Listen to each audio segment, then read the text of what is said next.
네, 여러분 안녕하세요. 오늘 저와 함께 공부할 고전문학 작품은요, 모, 죽지, 랑가입니다.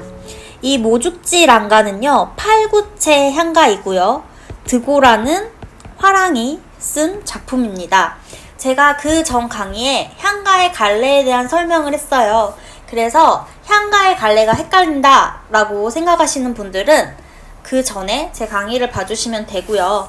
자, 모죽지 랑가 같은 경우는요, 오래된 향가임에도 불구하고 작가가 정확히 나와 있습니다.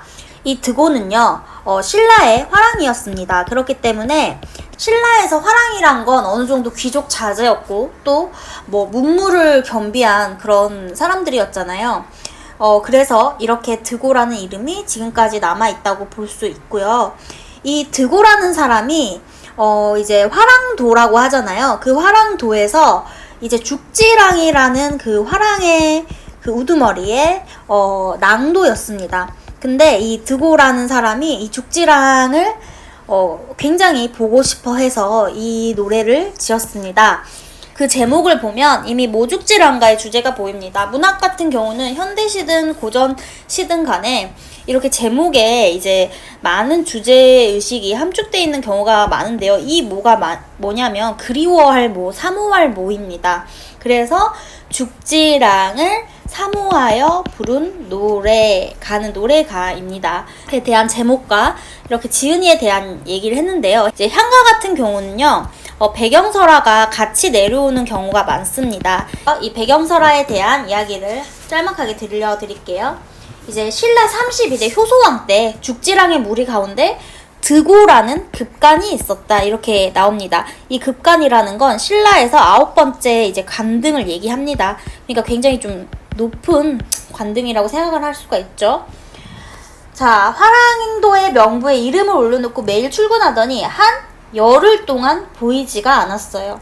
그래서 이 드고가 어디 갔을까 해서 이 죽지랑이 그의 어미를 불러서 아들이 어디에 갔냐고 묻자, 당전 모량부에 익선 아간이 내 아들을 부산성의 창직으로 임명하여 급히 가느라고 남께 알리지 못하였습니다 라고 했다.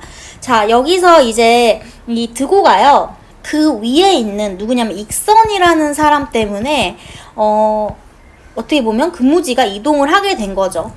하지만 이제 이야기를 하지 못하고 갔으니까 죽지랑이 이렇게 얘기를 합니다. 그대의 아들이 만일 사사로이 그곳에 갔다면 찾아볼 필요가 없겠지만 공사로 갔다니 마땅히 가서 위로하고 대접해야겠소 하고는 익선의 밭으로 가서 떡과 술을 드고에게 먹은 다음 익선에게 드고를 휴가를 청했다고 합니다. 그러니까 죽지랑이 그 화랑의 그런 장이었지만 이 드고라는 낭도를 굉장히 챙기는 그런 모습을 보여줬습니다.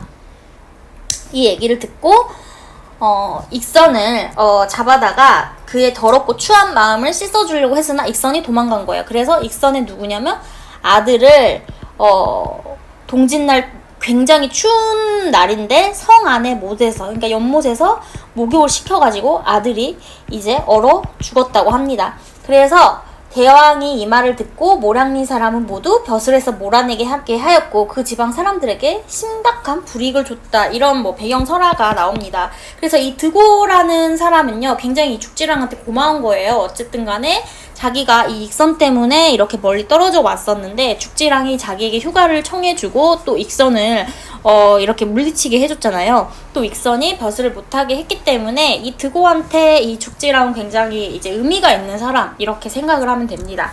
자, 그러면 이제 모 죽지랑가의 본문을 한번 봐볼게요. 자, 이렇게 보면요, 모두 8줄입니다. 그래서 이런 걸 보고 팔구체 향가라고 보면 됩니다.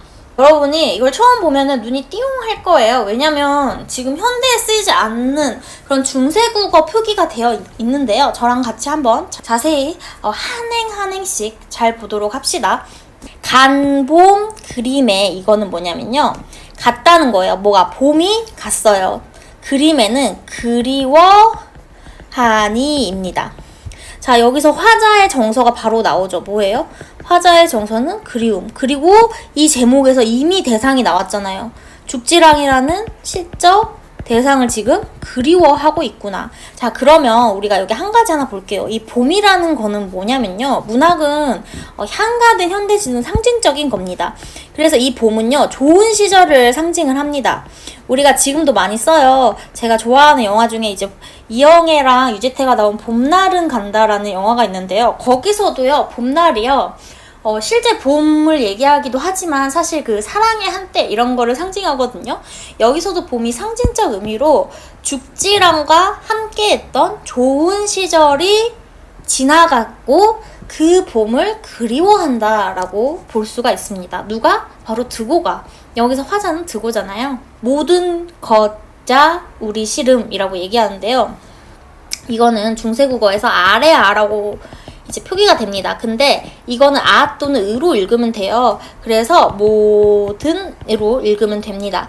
모든 거자 이거는 뭐냐면요. 중세국어에서 이제 반치음이라고 해서 지금으로 따지면 지금 없어진 음소긴 한데 시옷과 지읒의 중간 발음입니다. 그래서 Z 발음으로 생각을 하면 됩니다. 모든 거자 우리 시름은 뭐냐면 모든 것이 우리는 뭐냐면요. 울게 하는 시름입니다. 시름은 우리가 시름하다라는 거고요. 이건 슬픔을 얘기하죠. 그러니까 죽지랑이 지금 없기 때문에 모든 것이 슬퍼하는 시름이다. 이렇게 얘기를 하는 겁니다. 그래서 이 모죽지랑가는요. 사실 또 이제 두 가지 의미로 해석을 할 수가 있습니다. 첫째는 죽지랑의 생전에 이 한가가 쓰여졌다. 또는 두 번째는 죽지랑이 사후에 죽어버린 다음에 이 노래가 생겼다. 이렇게 또 해석을 하거든요.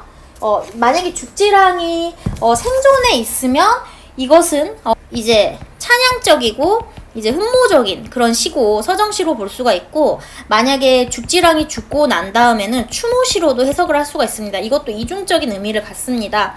그래서 이제 죽지랑이 어쨌든 간에 뭐 한다는 거예요? 부재했기 때문에 모든 것이 울게끔 하는 시름이다. 이렇게 생각을 하는 겁니다.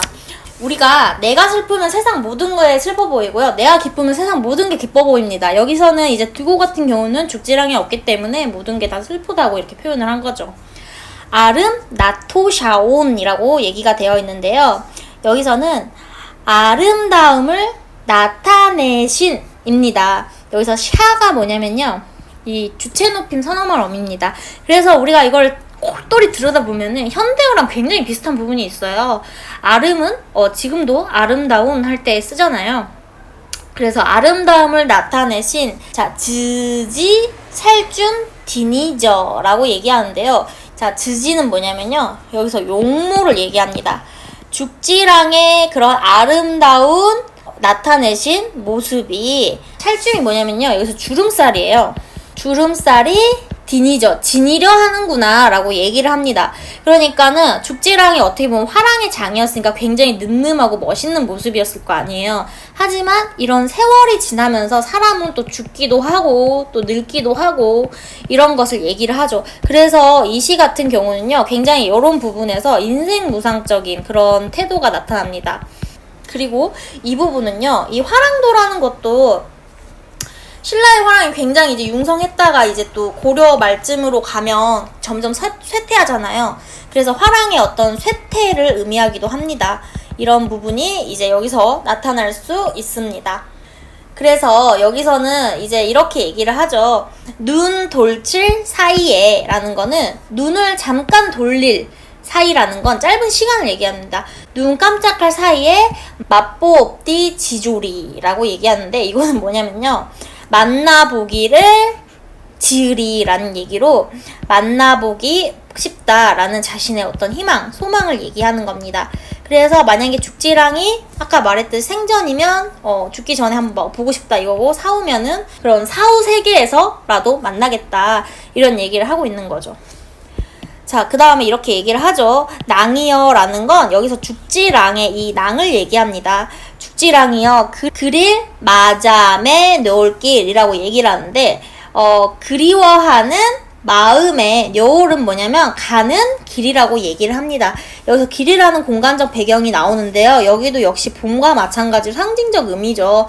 죽지랑을 만나러 가는 길이라고 생각을 한다면요. 죽지랑을 만나러 가는 길이라고 얘기를 할 수가 있고 사후라고 생각을 하면은 뭔가 저승세계의 길 이렇게도 해석을 할 수가 있죠. 다복 굴어의 잘밤 이시리라고 얘기를 하는데요. 여기서는요, 이 다복이 뭐냐면 다복쑥을 얘기합니다. 그래서 다복쑥 굴어에는 우거진 마을에서 잘 밤이 있겠다라고 얘기합니다. 그래서 이거는 뭐냐면요, 이 다복쑥이 뭐냐면 무덤에 많이 피거든요. 그래서 만약에 이제 죽지랑이 죽었다고 해석을 하게 되면은 저 세상에서의 만남을 지금 얘기하는 거고, 이 세상에서 더는 만날 수 없는 거를 한탄하는 그런 마음입니다. 그래서 이제 전체적으로 보면요, 모 죽지랑가는 처음 봤을 때는 어렵지만 사실 내용 자체는 어렵지 않아요. 화자는 드고는 죽지랑 그리워해. 그래서 시적 대상은 죽지랑이야. 죽지랑이 있을 땐 되게 좋았는데 지금은 없기 때문에 되게 슬퍼. 그래서 나는 그를 보러 갈 거야. 이런 것을 얘기하고 있죠. 구성만 이제 마지막으로 이제 정리를 하겠습니다. 보면은요, 1구에서 2구까지는 바로 기입니다. 시상을 일으키죠. 그 다음에 4구는 이제 승입니다. 시상을 이어받아가지고 여기서는 전개하고 있고, 그 다음에 마지막에 결론을 내고 있으니까 기승전결의 4단 구조로 역시나 볼 수가 있고요. 이 기승전결이 또 어떻게 이어지고 있냐면, 이게 기는 과거잖아요. 간 봄이니까, 지난 봄이니까 과거를 얘기하고 있고, 그 다음에 나의 이런 슬픔은 현재예요. 그렇기 때문에 내가 미래라도 당신을 만나겠다라고 해서 이 기승전결은 과거, 현재, 미래로 이렇게 전개되고 있다. 이렇게 정리를 하면 됩니다. 처음 우리가 고전을 공부할 때 딱 한 번만 공부를 열심히 하면요, 이건 평생 가는 거예요. 왜냐면 고전은 바뀌지도 않고요. 딱 나오는 게 정해져 있어요. 특히 모죽지랑가는요, 또 19채 한가 중에 찬 기파랑가랑 같이 비교가 많이 되거든요. 그래서 이 찬 기파랑도 똑같습니다. 기파랑을 찬양하는 노래라는 걸로 이 비교가 많이 됩니다. 그렇기 때문에 여러분이 오늘 제 강의를 들었으면 이 모죽지랑가를 100% 완벽하게 정리를 하고 이제 다른 향가를 공부했으면 좋겠습니다. 오늘 강의는 여기까지고요. 다음 시간에 다시 만나요. 좋아요와 구독 눌러주세요. 안녕.